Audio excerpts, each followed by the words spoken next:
Graças, paz, povo de Deus, tudo bem? Bom dia, boa tarde ou boa noite. Eu não sei que horas que você parou para assistir essa aula, mas você sabe que é mais um encontro que nós temos aqui do Instituto Ministrando para Transformar Vidas. Isso mesmo, essa escola aí que veio realmente para fazer a diferença, né? Não que nós estamos aqui dizendo que nós somos os melhores, mas nós temos uma preocupação, que você venha crescer na graça e no conhecimento, que você não se torne apenas um pensador, um questionador, né? Mas que você venha realmente ser ministrado pelo poder da palavra de Deus, para que haja um crescimento, um desenvolvimento espiritual, tá bom? Então hoje nós estamos dando início aí a um módulo, e é um módulo muito especial, né? Então nós estamos iniciando a nossa matéria de hoje aí, tá bom? Então nós vamos estudar aí o módulo Seitas e Heresias. Olha aí que livro bonito, que livro abençoado. Se você ainda não é o nosso aluno, tá bom? Então entre em contato conosco, é muita coisa, muito conteúdo nós temos aqui nesse módulo e eu tenho certeza que vai ser bênção demais para você. Nesse módulo Seitas e Heresias, nós vamos estar estudando duas disciplinas, Heresiologia 1 e Heresiologia 2, isso mesmo, tendo sempre como regra de fé e prática a palavra de Deus, tá bom? Então eu estou aqui com a minha Bíblia em mãos, então eu recomendo a você aí, corre, pega a tua Bíblia, se você já está com o teu módulo, glória a Deus, se você ainda não tem o teu módulo, se inscreve e entra aí em contato conosco, tá? É uma mensalidade assim, que cabe no teu bolso, é um preço assim realmente para manutenção do material, porque o material didático está incluso no curso, você tem uma grade aí bem completa, tá? Nós estudamos aí 30 disciplinas que vão enriquecer você demais, tá bom? Um conteúdo com profundidade e uma teologia séria, uma teologia com respaldo bíblico, tá bom? Então, antes de nós começarmos, como eu sempre falo, vamos falar com Deus, vamos parar um pouquinho, pedir a bênção do Eterno sobre as nossas vidas, afinal de contas, uma teologia divorciada de uma vida devocional, uma teologia divorciada da vida de oração, eu sempre digo que é uma teologia defeituosa e isso é deveras perigoso, tá bom? Então vamos falar com Deus, vamos para tudo agora, vamos orar, vamos pedir a bênção de Deus.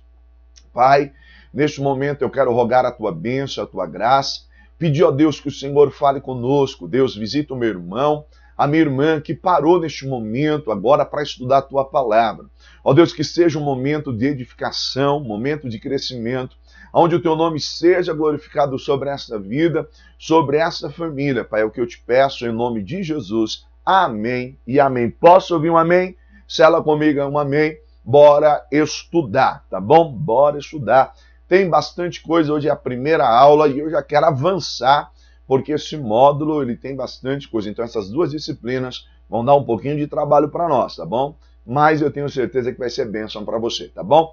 Vamos lá então? Vamos começar aqui, Heresiologia 1, tá? É uma figura bem sugestiva que eu coloco aí para você, tá vendo? Então, seitas e heresias. Muitas das vezes nós temos caído em muitas dessas armadilhas, né? Quantas pessoas, né, recebem aí literaturas, postagem e, na verdade, é uma grande arapuca, né? Uma grande armadilha. Então, esse módulo vai nos preparar para que nós venhamos desenvolver uma teologia sadia, pura, e aprender aí lidar com esses grupos sectários. Na verdade, essa primeira aula, essa primeira matéria, nós vamos aprender um pouquinho aí sobre como identificar essas seitas, esses segmentos, tá bom? Nós não vamos aqui, pelo menos nesse primeiro momento, apresentar nenhum grupo, né?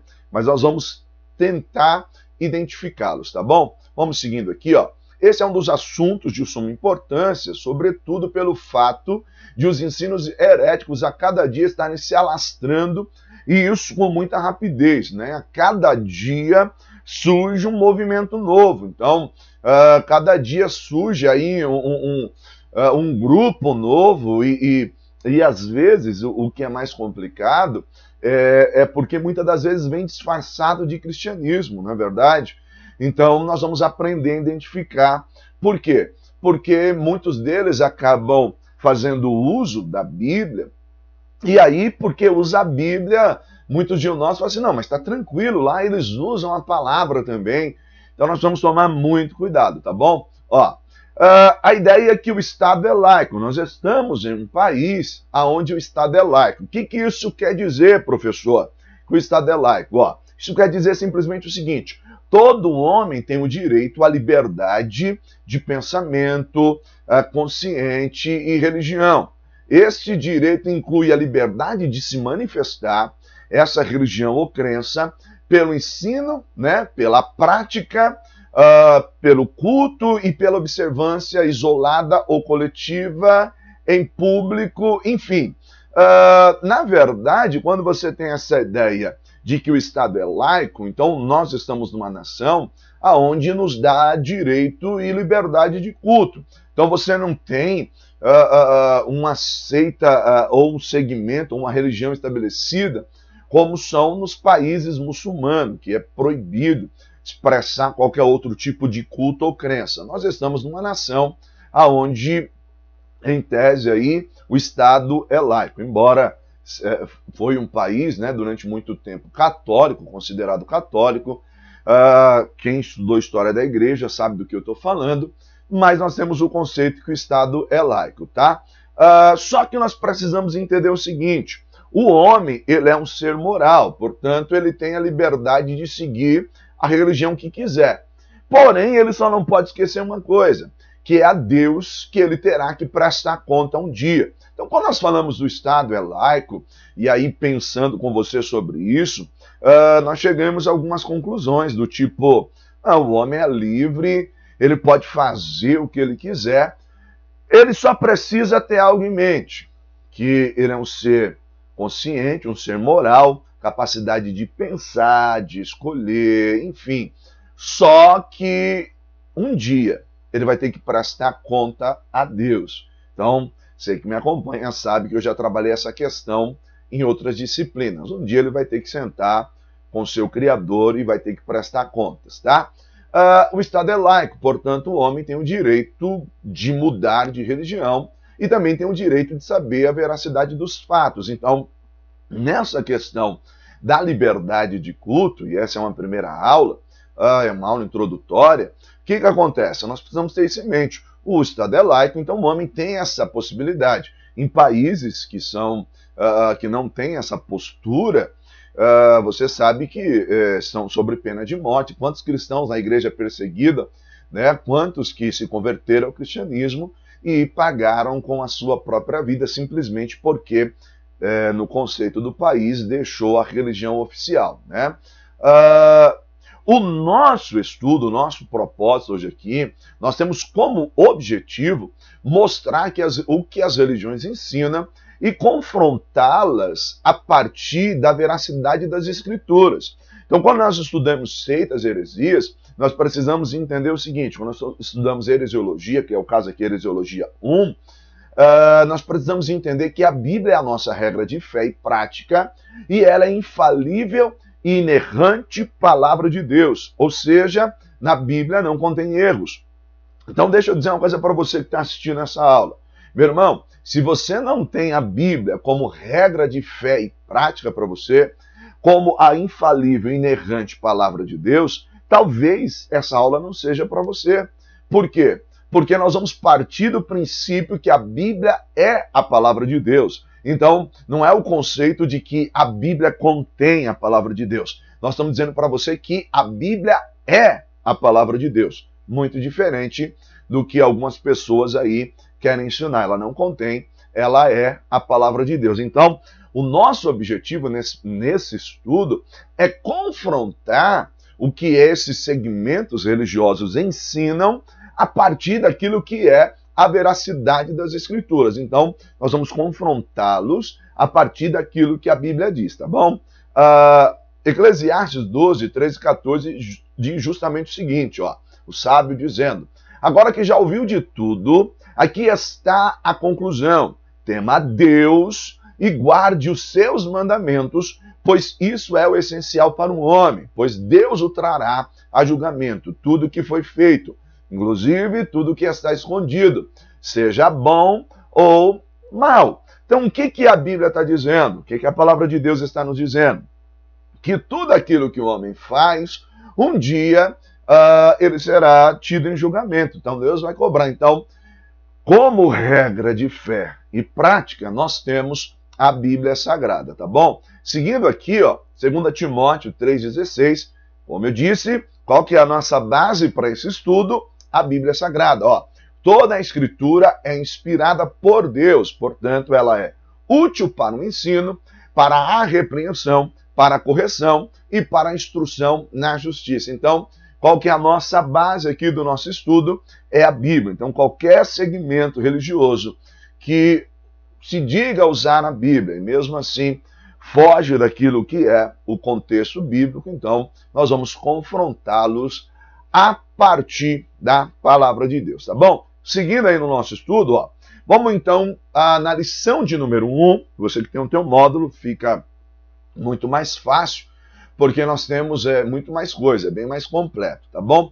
Lição de número 1, definição do termo. Então vamos lá, definição do termo, tá? O que é uma seita? Então vamos começar aqui. O que é uma seita? Então, professor, eu ouvi falar da seita. O que é uma seita, professor? Me fala aí, preciso entender o que é uma seita. Então vamos lá. Bom, segundo o dicionário, tá? E eu coloco aqui uma visão do dicionário só para você entender. Segundo o dicionário, uma seita é um grupo doutrinário ou um conjunto de pessoas que professam uma crença com mais ou menos obstinação, divergindo da opinião pública ortodoxa, ou seja, daquela que é considerada genuína, verdadeira, daquela que é considerada verdadeira, tá? Então, seita também é uma facção, uma parte, né? Uma comunidade fechada, é um partido, do latim vem secta, tá? Deixa eu chamar a tua atenção para algo, tá? Nem sempre esta palavra seita, ela foi usada no sentido pejorativo como nós conhecemos hoje. Então, estou te dando um pouquinho do contexto histórico. Então, seita é referência apenas a um grupo fechado que divergia da opinião pública, ou da opinião ortodoxa, ou da opinião que era considerada a verdadeira. Então, quando você fala de seita, você tinha esse grupo separado. Essa era a ideia. Então, por que eu estou te falando isso? Porque em alguns momentos da igreja, no contexto da história da igreja, os cristãos eles foram chamados de sectários, né? de hereges até mesmo, porque no contexto reforma, pós-reforma, você vai ver que eram aqueles que pensavam diferente daquilo que era a posição que era considerada verdadeira, tá? Mas lembrando que um dos pilares da reforma é sola as escrituras, ou seja, voltar às escrituras. Por isso que eu estou te dizendo, a nossa regra de fé e prática é a Bíblia. Então, divergiu com a palavra, então já leva-nos a pensar um pouquinho sobre esse grupo, tá? Esse segmento, tá? Essa aula é muito importante, por quê? Porque vai te levar a uma análise da onde você está servindo a Deus. Então você precisa observar como que é. Tá segundo as Escrituras, diverge das Escrituras, então eu preciso pensar em tudo isso, tá? Vamos lá. Deriva-se de seita, né? Do substantivo latino secta e do verbo sec, que significa seguir, em seu sentido original, significa um modo de viver, de pensar seguido por pessoas. Tá? Nesse aspecto, os cristãos foram denominados como seita. E você tem o texto de Atos 26:5. É isso que eu estou te dizendo.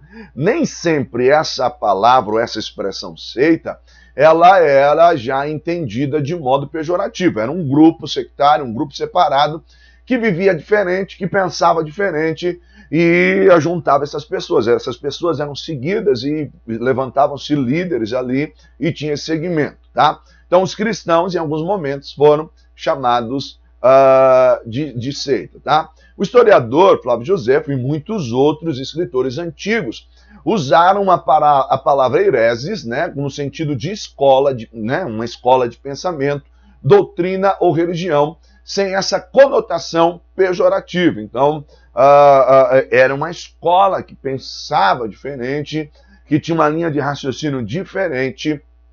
Só que o que eu quero chamar a tua atenção aqui é que, com o passar do tempo, né, lógico, e sempre existiu os movimentos sectários, Mas com o passar do tempo, esses grupos vão se distanciando daquilo que é um ensino bíblico, vão se afastando daquilo que é a verdade bíblica, e isso vai ser danoso, isso aí vai ser prejudicial. E aí sim, você começa a ter toda essa história aí dessas religiões que começam a ferir os princípios bíblicos, a ferir aquilo que é o ensinamento da palavra de Deus, tá bom? Vamos seguindo, tá? Heresia deriva da palavra aireses, né? E significa escolha, seleção, preferência.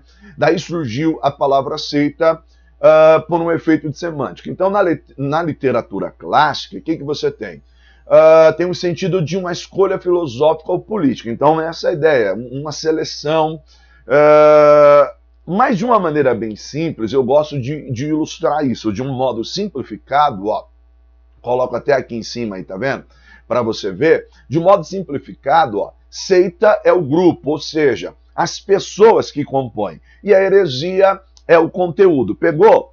Então, de modo simplificado, seita é o grupo, é esse ajuntamento de pessoas, e heresia é o conteúdo, ou seja, são a linha de pensamento deles, essa linha filosófica, essa linha de pensamento que eles seguem. Então, voltando a bater nessa tecla, qual é a nossa regra de fé e prática?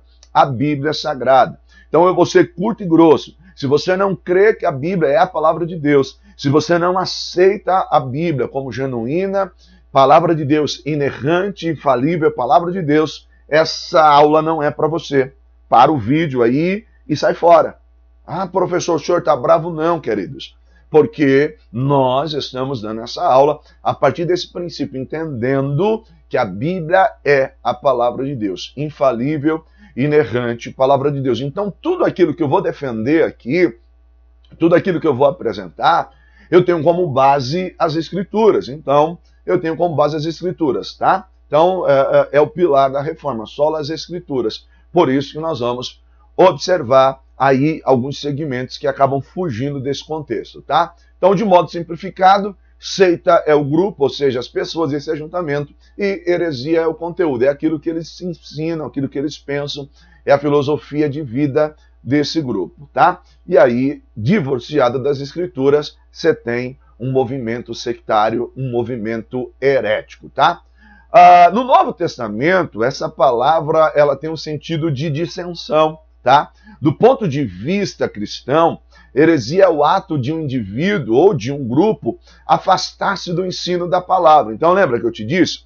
Do ponto de vista cristão, você já começa a ter no Novo Testamento, nas linhas do Novo Testamento, essa ideia de dissensão. Esse grupo, esse ajuntamento que se divorcia da palavra, passa a caminhar talvez por um conceito, por um pensamento de um líder, de uma pseudo-revelação e tal, e aí você começa já a ter essa ideia de dissensão, tá bom? Longe da palavra de Deus, passam a adotar e o quê? E a divulgar suas próprias ideias ou as ideias de outro, né? Em matéria de religião, tá? Eles começam a seguir talvez um pensamento de alguém. Em resumo, é o abandono da verdade. Por quê? Quando eu me divorcio das Escrituras, e aí eu passo a inventar coisas, a seguir coisas, por quê? O homem divorciado de Deus, o homem longe de Deus, e aí esse vazio da alma, ele vai tentar preencher de várias maneiras, tá? E aí você tem justamente o seguinte, ó. Eu tenho um verso para você, tá? 2 Pedro 1 ao 3, que diz o seguinte, ó. No passado surgiram falsos profetas no meio do povo, como também surgirão entre vocês falsos mestres. Olha o que Pedro está dizendo. Esses introduzirão secretamente heresias destruidoras, tá? Chegando a negar o soberano. Então percebe os passos da seita? Falsos mestres secretamente vão induzindo, introduzindo, e aí chegam a negar o soberano, que os resgatou, né? Negam a pessoa de Cristo, trazendo sobre si mesmo repentina destruição.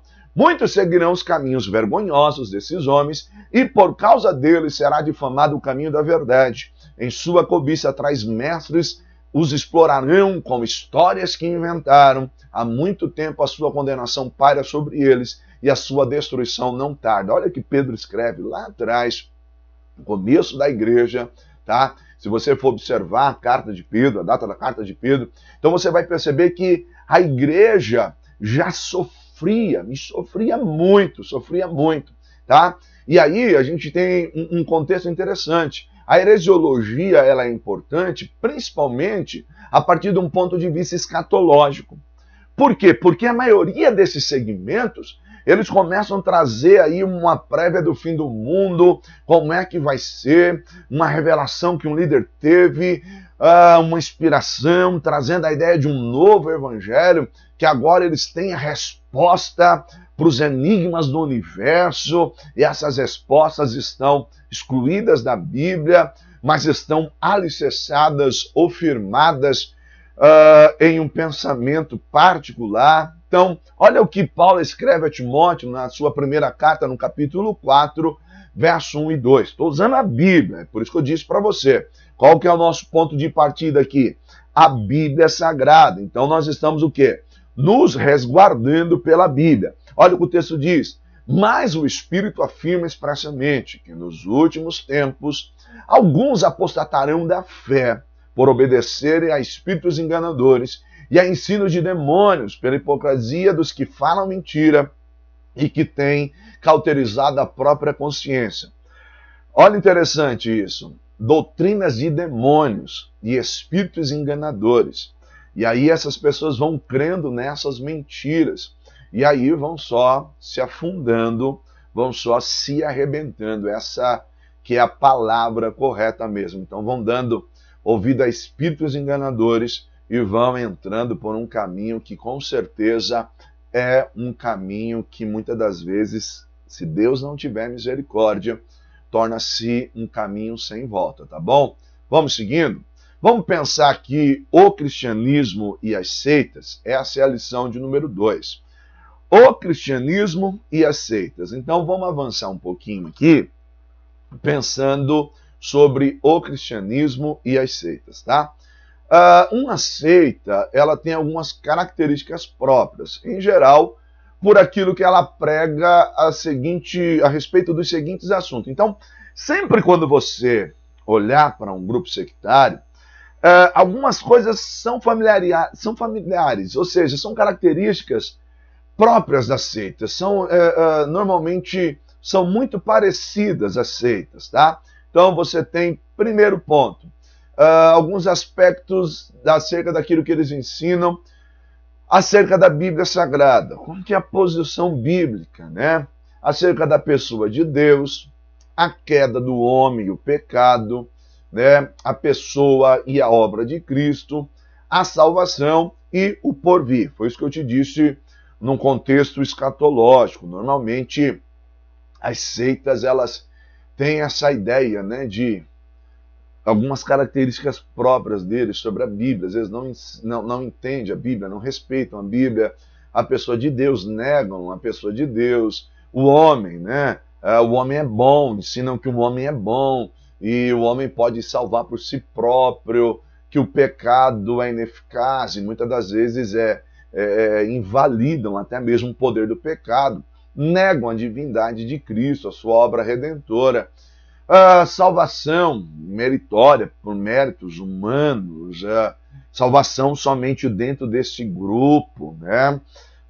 E o contexto escatológico, que muitos até já falam acerca do fim do mundo, datam até, muitas pessoas morreram por conta desses ensinos, né? Por conta desses ensinamentos, tá?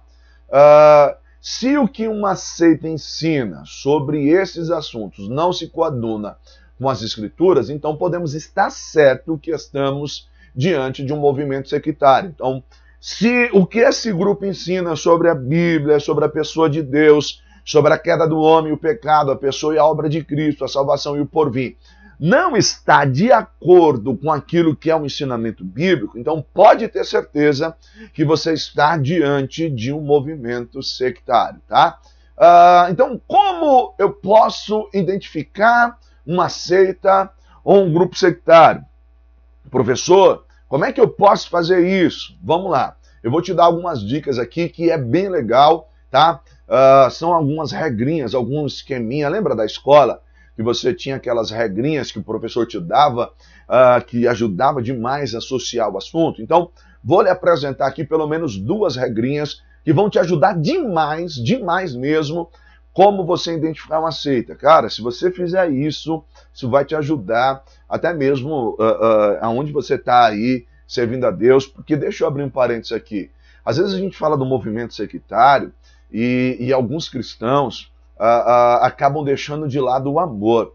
Eu gosto de uma palavra de Lutero, é mais ou menos assim, tá bom? Lutero diz que naquilo que é inegociável, naquilo que não se negocia, não estamos falando de doutrinas bíblicas, né? As doutrinas são universais e não locais, a doutrina universal, qualquer parte do mundo, a doutrina bíblica, ela é a mesma, tá? Naquilo que é inegociável, Lutero diz unidade. Naquilo que não é, né, a prioridade, naquilo que é importante, mas não é prioridade, ou seja, ele fala de diversidades. Então, naquilo que é inegociável, unidade. Naquilo que é negociável, ou seja, é importante, mas não é um...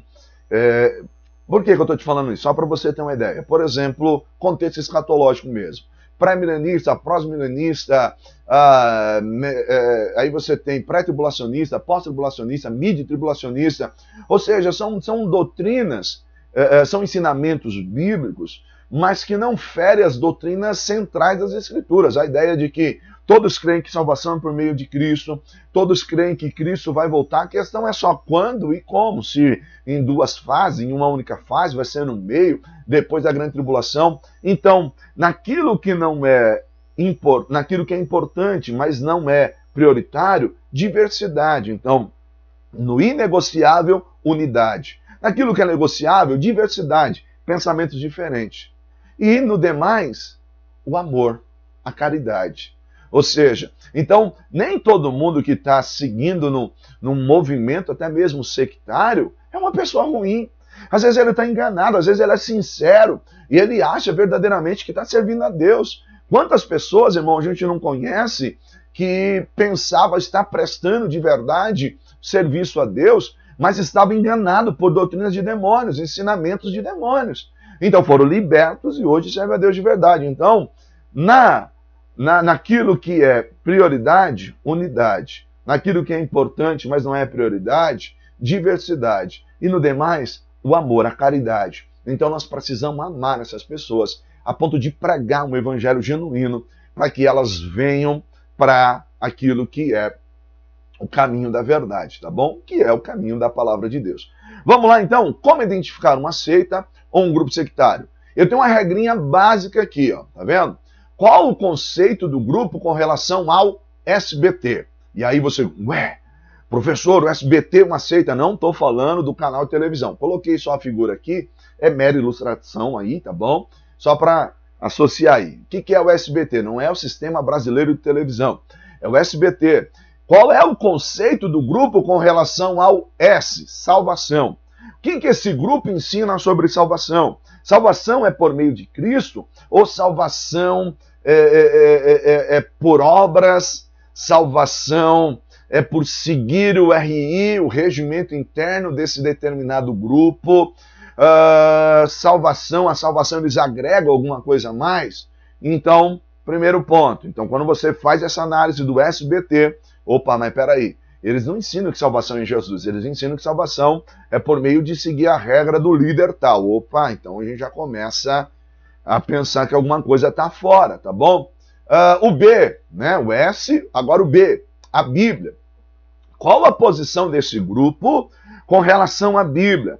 O que é que eles ensinam sobre a Bíblia? A Bíblia é a autoridade máxima lá? Ou você tem a Bíblia e precisa de mais um livro que está em pé de igualdade com as Escrituras? O livro desse líder, ele assume também uma posição maior até que a Bíblia. A Bíblia só é lida um versículo isolado, sendo que, na verdade, a regra de fé e prática deles se baseia na revelação de um novo evangelho, na revelação do que o líder falou, numa tradição oral, não naquilo que a Bíblia ensina.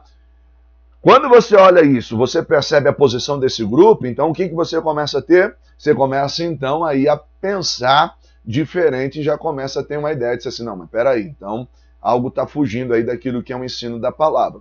E o T, SBT, o T, Trindade. Qual que é a posição? Agora você vai falar assim, ah, mas professor, nem tem a palavra Trindade na Bíblia, foi Tomás de Aquino. Eu já ensinei isso em outra matéria, tá bom? A divindade composta, a triunidade de Deus, tá? Se você preferir assim, tá? Qual a posição da triunidade de Deus, ou da divindade composta? Jesus Cristo é Deus para esse grupo? Eles aceitam a divindade do Messias? Ou ele diminui? O Espírito Santo é Deus? Ou é uma força, apenas uma força, né? Uma inspiração? Qual é a postura desse grupo com relação à divindade composta ou à trindade? Tá? Deus, qual a postura de Deus? Quem é Deus? Né? É o soberano de toda a terra? É mais um Deus? Existem muitos deuses lá, adoram a Deus. Por exemplo, Maria também é Deus lá. Existem os amigos de Jesus também são deuses. Como que é? Então, é o SBT. S, postura, qual a posição desse grupo com relação à salvação? O B, com relação à Bíblia, e o T, com relação à Trindade, ou a triunidade de Deus, a divindade composta. Então, uma regrinha básica, se esse grupo tem aí e inventa muita coisa com relação a esses três pilares, você já tem um problema. Sai dela, povo meu, porque está fugindo daquilo que é o ensinamento das Escrituras, tá bom? Uma outra regrinha básica, bem simples, bem legal, são as 4 operações matemáticas, isso mesmo, as 4 operações matemáticas. Por exemplo, olha que legal, eu te ensinei a regrinha do SBT, tá bom? E agora a regrinha das 4 operações matemáticas. Por exemplo, o mais, né? A adição.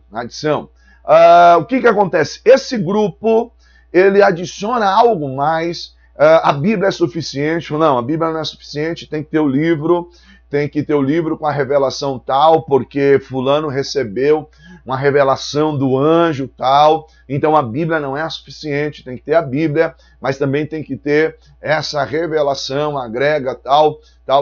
Opa, então a gente já tem um problema, tá? A subtração. Então, peraí, ele diminui a pessoa de Cristo, eles inferiorizam a pessoa de Cristo. Jesus Cristo não é Deus, Jesus Cristo é um espírito iluminado, Jesus Cristo foi um grande profeta, mas não é Deus, Jesus Cristo teve um papel importante, mas ele diminui a pessoa de Cristo, diminui as Escrituras, então tem um problema. Então, possivelmente, eu estou diante de um movimento sectário. Uma outra questão, a divisão, tá? A divisão. Por exemplo, esse grupo, ele divide aquilo que é indivisível nas Escrituras. Por exemplo, salvação é por meio de Cristo, mas precisa fazer parte do meu grupo. Salvação só se você for batizado aqui na minha igreja. Eu não tenho a supremacia das Escrituras, eu não tenho a supremacia de Cristo ou do Espírito de Deus, então eu divido sempre com méritos do meu segmento religioso, eu divido, né? Só a salvação é um sectarismo, só a salvação pelo meu grupo, eu divido o corpo de Cristo, só existe salvação em nós aqui, então eu já tenho um problema, porque não é isso que a Bíblia ensina, tá? E a multiplicação é a ideia de sempre acrescentar algo mais, seja as visões do seu pseudo-líder, seja multiplicando aí a salvação por meio de obras. Eu vou multiplicando sempre coisas, multiplicando até mesmo o homem passa a ser uma espécie de Deus, o homem passa a ser adorado como Deus, ou seja, eu vou acrescentando, vou multiplicando aquilo que a Bíblia não ensinou. Então eu já tenho um problema sério aí. Então eu multiplico aí a salvação por meio das obras, e quanto mais coisas você faz, mais você vai ter de Deus, e aí eu vou o quê? Diminuindo o Calvário e multiplicando as obras e tal, e aí chega um ponto que não é por Cristo, diminuí a Cristo e multipliquei, acrescentando aí as obras, somei. Então, quando você faz essa regrinha também, vai te ajudar bastante a identificar esse grupo sectário. Então, fica aqui um alerta, eu não estou citando o nome de nenhum movimento, mas se você é um aluno e você está estudando a palavra de Deus. Eu tenho certeza que se você faz isso é porque você tem um desejo de crescer na graça e no conhecimento. Então talvez essa aula seja um despertar de Deus para você. Talvez para você abrir os teus olhos e procurar uma igreja séria, uma igreja que ensine a palavra de Deus e se firmar na palavra de Deus, tá bom? Então se você ainda não é o nosso aluno, entre em contato conosco, que nós temos aí 30 disciplinas, então tem muita coisa. Se você está assistindo aí pelo canal, você vai ver que nós temos muita coisa aí já, muito conteúdo, tá bom? Seguindo aqui, deu para pegar essas regrinhas? Seguindo aqui, vamos lá. Entre muitas razões para o surgimento de seitas e seitas falsas, né, no mundo, hoje destacam-se as seguintes. Então a gente precisa entender o seguinte: aonde nós estamos pisando, com quem que nós estamos lidando, tá? Entre muitas razões dessa explosão, eu posso falar até uma explosão de movimentos sectários, nós vamos destacar o seguinte. Primeiro, você tem ação diabólica no mundo, né? O mundo jaz no maligno mesmo, e com certeza o interesse do inimigo das nossas almas é que mais pessoas se distanciem da palavra, que mais pessoas vivam no engano, permaneçam no engano. Então você tem também uma ação diabólica contra a igreja de Deus. O inimigo está sempre lutando contra a igreja. E aqui, deixa eu abrir um parênteses, né?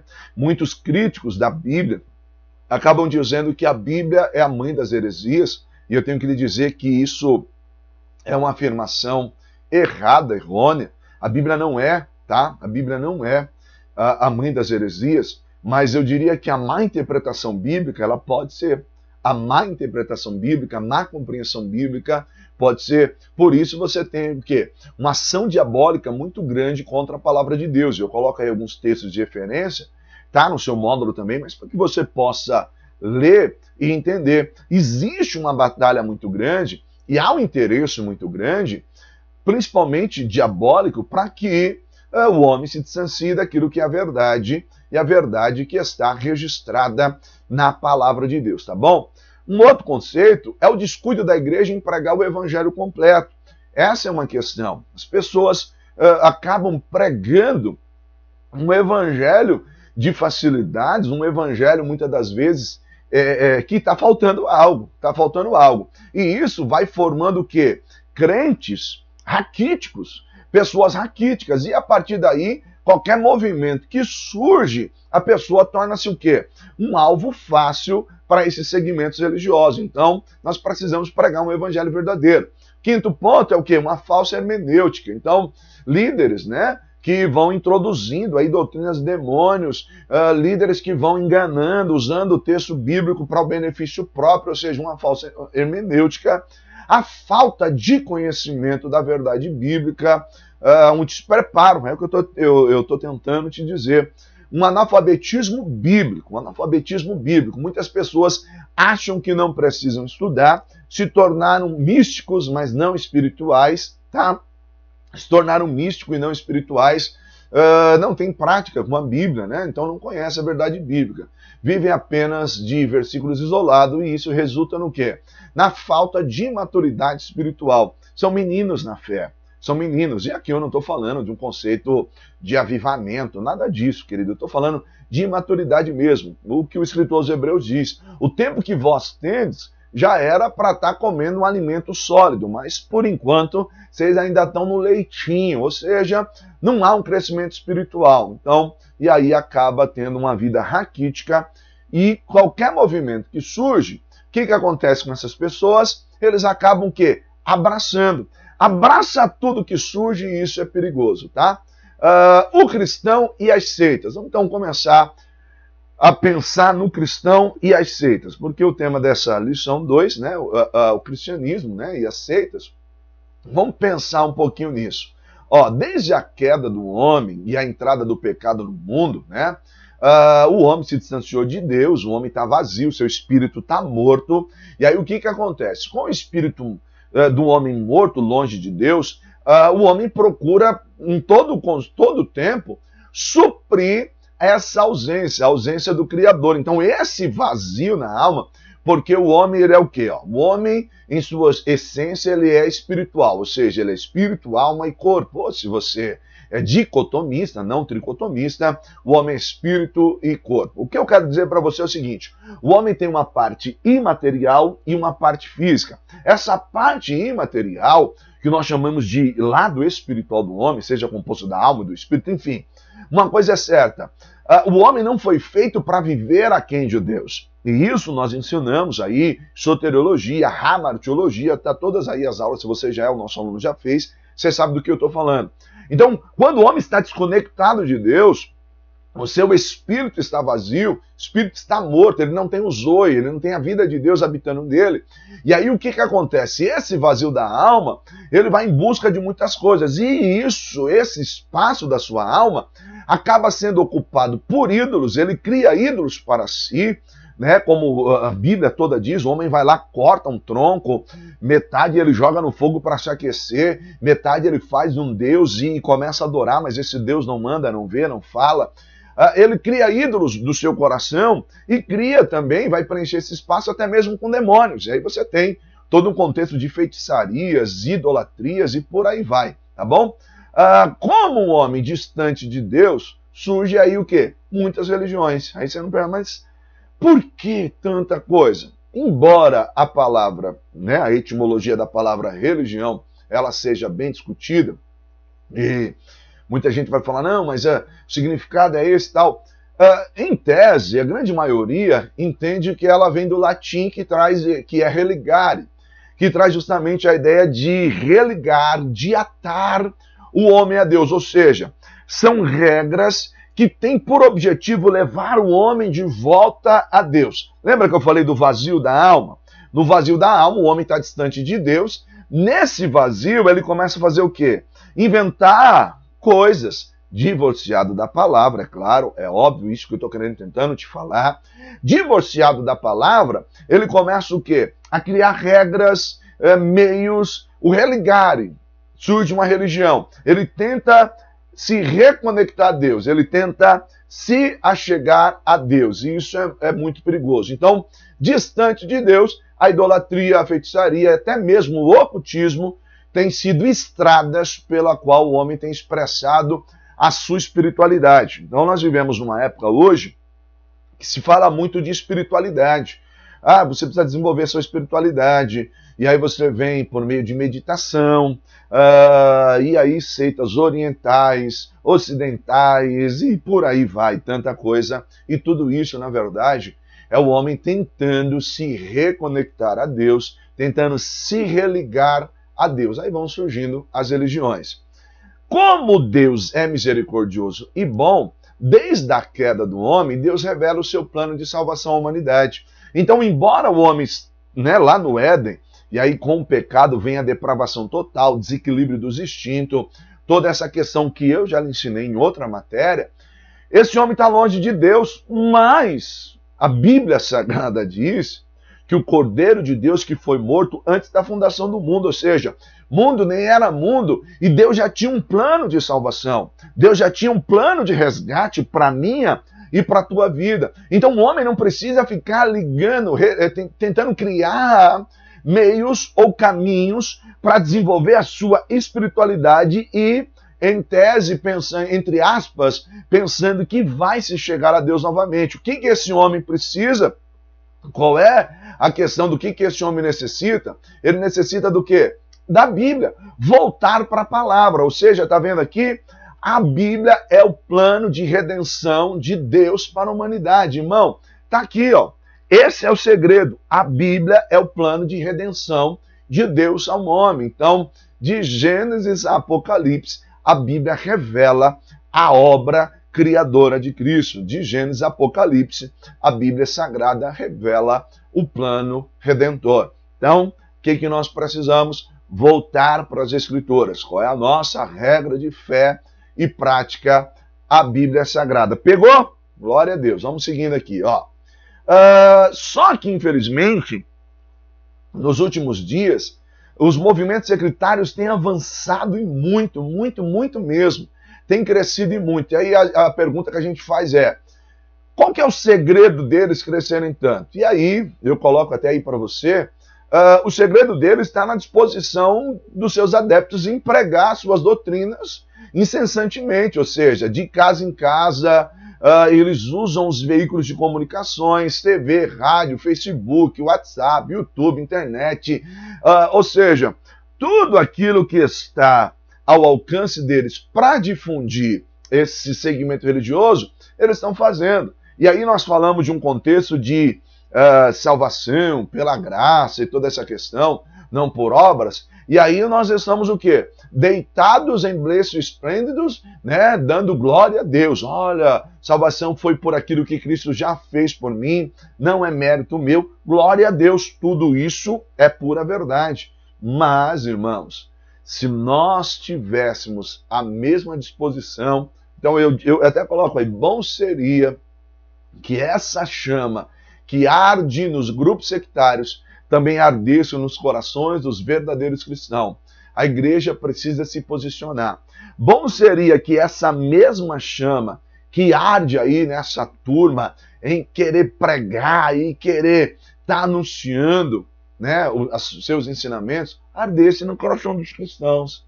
E aí você ia ver, se a gente usasse mais o nosso Face para pregar, ao invés de especular ou até mesmo para desabafar. Tem gente que usa o Facebook aí para atacar os outros, atacar a igreja, né? Ficar postando coisa, escrevendo coisa contra a igreja, querendo afrontar o outro irmão, fica aí usando as redes sociais, status para atacar alguém. Para, irmão, usa para pregar a palavra, para de querer ficar dando indiretinha, usa como instrumento para que as vidas sejam alcançadas e para que o nome de Deus seja glorificado sobre a vida dessas pessoas. Então pega essa visão aí, tá?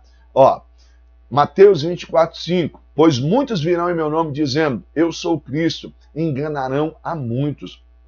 Facebook, internet, televisão, rádio, e as pessoas, estão caindo nisso aí.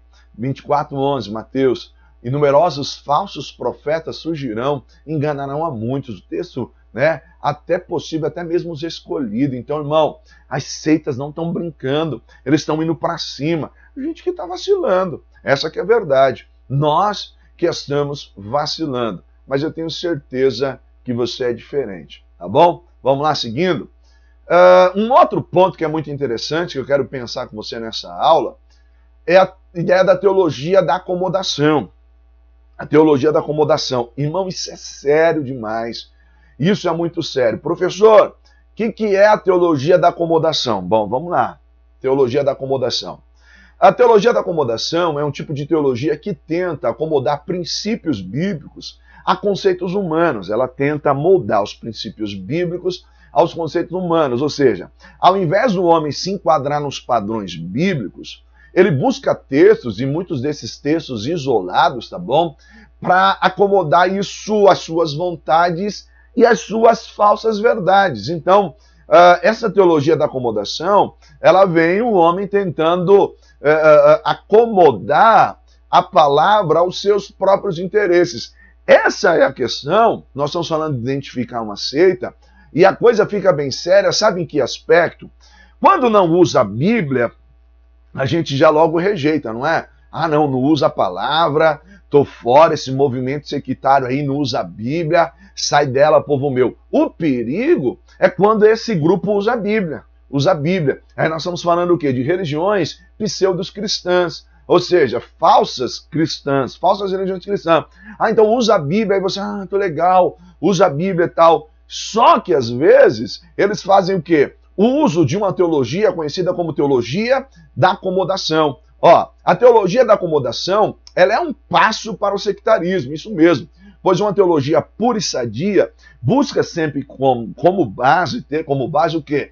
A palavra de Deus. Então, teologia da acomodação é muito perigoso, tá? Uma teologia séria, irmão, ela vai procurar, por meio de um estudo sistemático, buscar as verdades bíblicas concernentes à fé cristã, ou seja, essas verdades bíblicas, elas são o quê? Inegociáveis e são universais. Ou seja, em qualquer parte do globo, ela é uma verdade. Salvação somente em Cristo Jesus, tá? A divindade de Cristo, a divindade do Espírito Santo, tá? A triunidade de Deus, não negam, né, a divindade composta, ou seja, a Bíblia como autoridade de fé e prática, a Bíblia, ela não contém, ela é a palavra de Deus.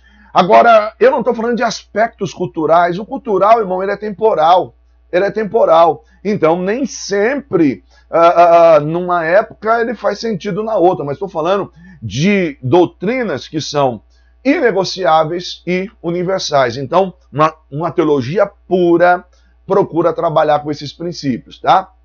Já na teologia da acomodação, é o homem que dá forma à Bíblia usando-a para os seus próprios interesses. E aí você tem aquela ideia.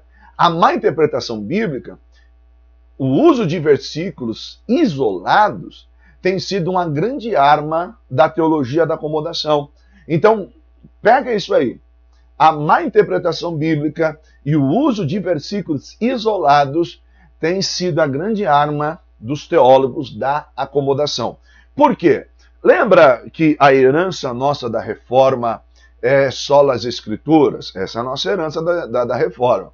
Aí isso pesa até no Concílio de Trento, só para você ter ideia, que é a ideia de depois que você tem os livros deuterocanônicos, né, que vão ser canonizados posteriormente. Porque um dos pilares da reforma é o seguinte, tem que estar na Bíblia. E aí a gente começa a encontrar coisa para provar que está na Bíblia. A questão é que a teologia da acomodação, ela pega um versículo isolado para mostrar para você, ó, está na Bíblia. Olha aqui, irmão, está nas Escrituras. Eu só preciso entender uma coisa. Texto sem contexto é pretexto para heresia. Então, texto sem contexto é pretexto para heresia. Então, jamais eu posso criar uma nova doutrina a partir de um versículo isolado. Eu preciso olhar e fazer uma boa exegese, uma boa hermenêutica para saber se é isso que o contexto está dizendo. Então, a teologia da acomodação, ela trabalha muito nesse conceito, nessa ideia, tá? Eu coloco um gráfico aqui, olha que interessante esse gráfico aqui, ó. A teologia da acomodação é um passo para o sectarismo. Por quê? Porque ao invés de eu me enquadrar na Bíblia, e tá vendo aqui, ó, o quadradinho aqui, esse camarada aqui, ó, ele tomou a forma da Bíblia. A ideia é essa, eu me enquadro na Bíblia. E aí, o que a teologia da acomodação faz? A Bíblia tem que se enquadrar em mim. Então, eu visto a Bíblia, ou seja, eu dou forma à palavra, e aí eu coloco esse camarada aí, tá vendo? Com um ternão bonito, essa pasta aí, ó, tá vendo? O que ele faz? Ele pega parte da Bíblia e veste a Bíblia, só aquilo, não é a Bíblia que molda ele molda a Bíblia. Deu para pegar? Não é a Bíblia que molda ele molda a Bíblia, ou seja, em vez dele estar enquadrado nas Escrituras, não, ele veste aquilo que é interessante, versículos isolados, e isso e aquilo outro. Então, hoje, por conta dessa teologia da acomodação, existem muitas igrejas com sérios conflitos doutrinários. Nem todas nós podemos chamá-los de seita, mas eles precisam voltar às Escrituras rapidamente. O que eu quero dizer? Está um fio ali. São igrejas que a gente fala de movimentos que estão à beira do sectarismo. Então, eles estão numa linha assim que se eles pisar um pouquinho mais fora, vira um movimento sectário, tá? Então, eu falo isso porque como professor, alguns vêm assim, professor, a igreja tal é uma seita, professor, a igreja tal é uma seita, e eu às vezes eu digo assim, olha, ele é uma igreja que tem alguns conflitos doutrinários, né? Então tem algumas falhas doutrinárias, como toda igreja tem, tá? Toda igreja tem, a gente diverge em alguns pontos, às vezes há uma compreensão do texto, uma interpretação do texto, toda a igreja tem. Só que, por conta da teologia da acomodação, muitos estão andando só assim. Então eles estão a um passo do sectarismo. Então precisam voltar mais que depressa ao conceito das Escrituras, tá? Ó, os aspectos comuns na seita, nós já temos falado disso. Geralmente as seitas possuem algo que atrai as pessoas... quando dentro do seu movimento, né, são propagadoras fiéis de suas verdades. Então essas pessoas falam com toda aquela ênfase, né? Parte dessa seita geralmente está convicto e é capaz até mesmo de dar a sua vida. Então as pessoas quando entram nesse segmento são capazes de dar a sua vida. Eu coloco aí no seu módulo alguns movimentos de seitas que as pessoas venderam tudo que tinha, porque acreditaram na fala de um líder que o mundo ia acabar. Outros fizeram um pacto suicida, venderam todos os seus bens e passaram para esse pseudo-líder, porque em determinada época seriam abduzidos. Outros, até pseudos cristãos, dataram a época de que Jesus voltaria. Jesus nunca voltou. Então, normalmente os adeptos dessas seitas, eles são tão convictos disso, que são capazes de entregar até mesmo a sua vida por conta desse movimento, né? Aí, eu quero ir para o último ponto dessa aula e pensar com você sobre alguns pontos relevantes na identificação de uma seita, tá?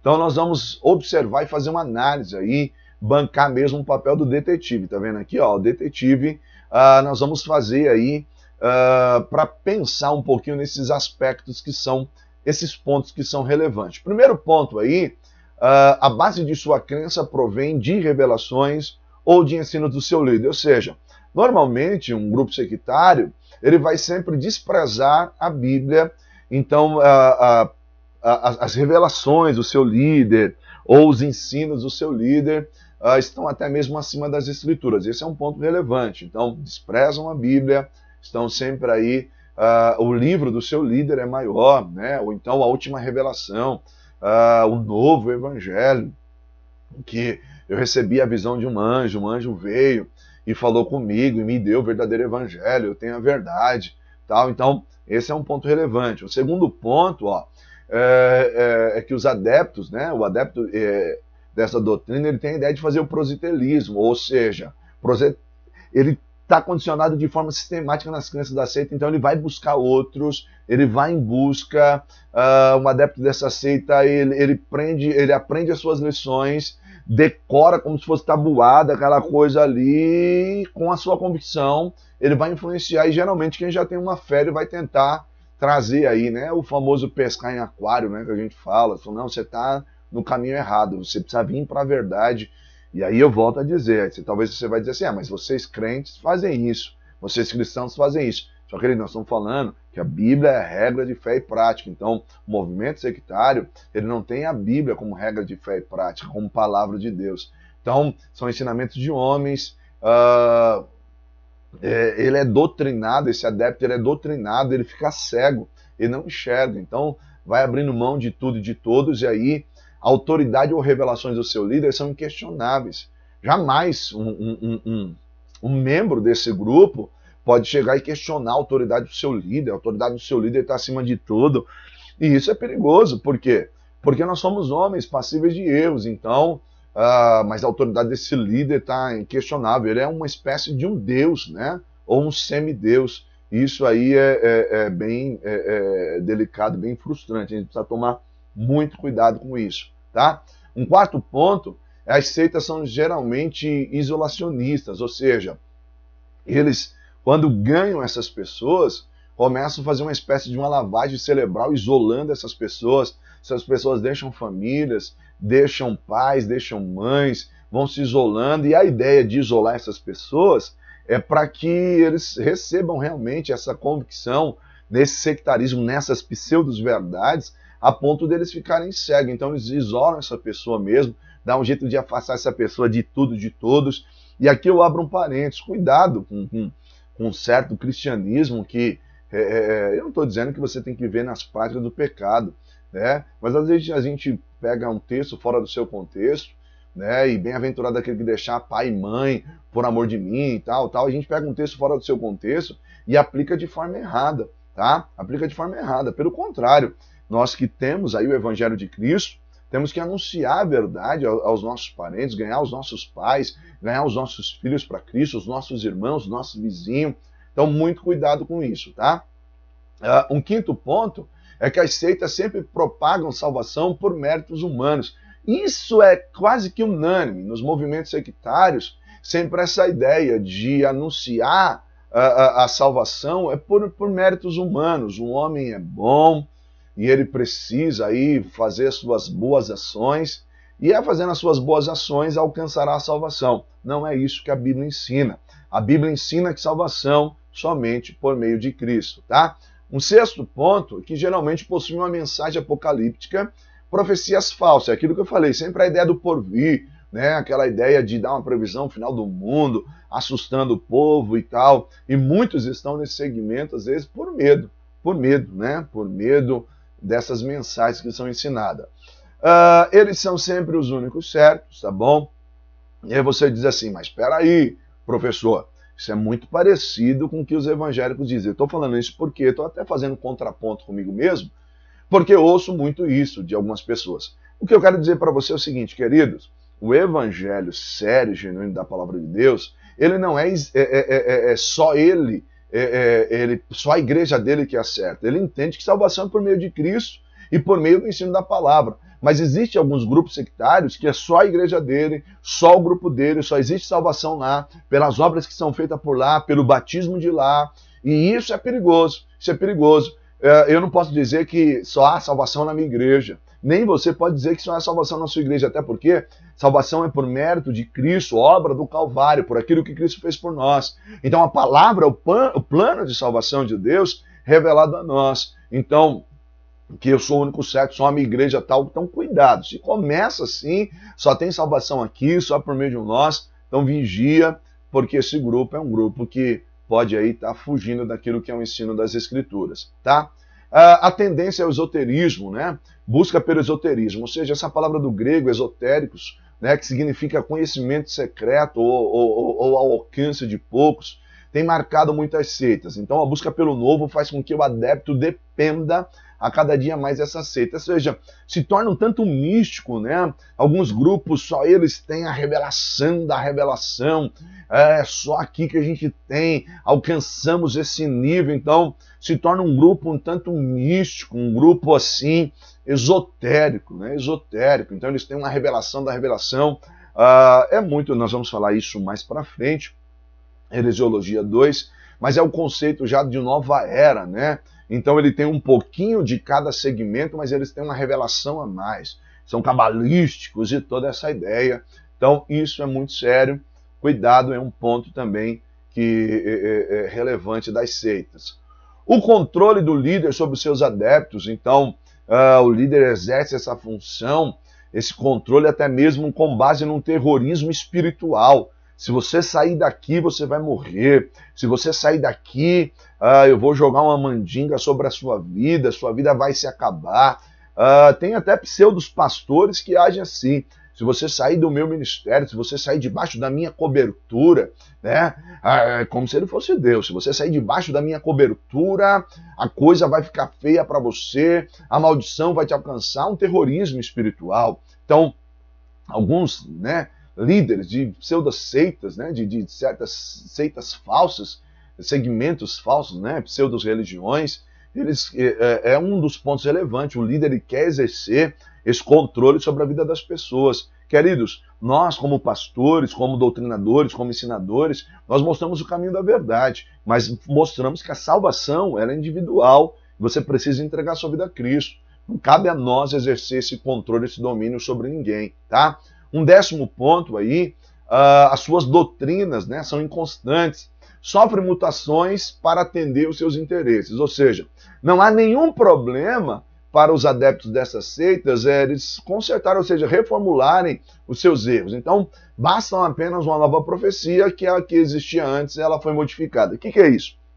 Muitas seitas dataram uma época para o fim do mundo, para a volta de Cristo, para isso, para aquilo. Não aconteceu, aí a gente reformou a ideia, não, o que aconteceu foi isso e tal, e a gente segue em frente, não tem problema. Só que, quando nós ficamos com a palavra de Deus, ela não mudou. A palavra de Deus não mudou, ela é a mesma, tá? E a Bíblia não precisa ser atualizada. A Bíblia não precisa ser atualizada, tá?